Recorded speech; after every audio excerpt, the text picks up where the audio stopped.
My channel. तो आज मैं पढ़ाने वाली क्लास 10 के मैथ्स का चैप्टर 3 जो कि है लीनियर पेयर ऑफ इक्वेशन, जो कि दो टाइप के होते हैं, कंसिस्टेंट और इनकंसिस्टेंट। ऐसे ही एक टेबल आपने अपनी बुक में भी देखा होगा, वो इसी से रिलेटेड है। ऐसे ही है, ये भी सब कुछ वैसे ही है, बस मैंने अलग तरीके से बनाया था ताकि आपको अच्छे से समझ में आए।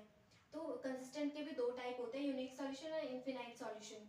इनकंसिस्टेंट के नो सॉल्यूशन होता है, एक ही टाइप होता है बस, और यूनिक सॉल्यूशन इंटरसेक्टिंग लाइन को बोलते हैं। जब दो लाइन आपस में इंटरसेक्ट करती है तो उनका जो मीटिंग पॉइंट होता है वो एक ही होता है, इसलिए उनका यूनिक सॉल्यूशन होता है, यानी कि सिर्फ एक ही सॉल्यूशन होता है।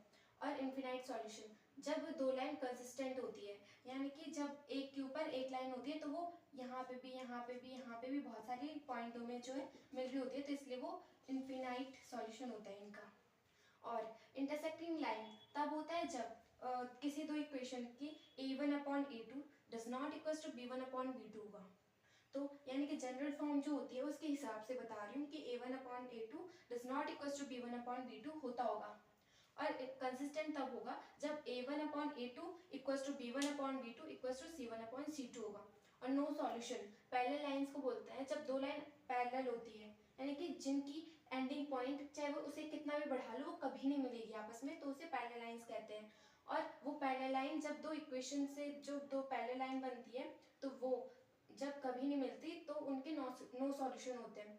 और वो a1/a2 equal to b1/b2 does not equal to c1/c2 होता है।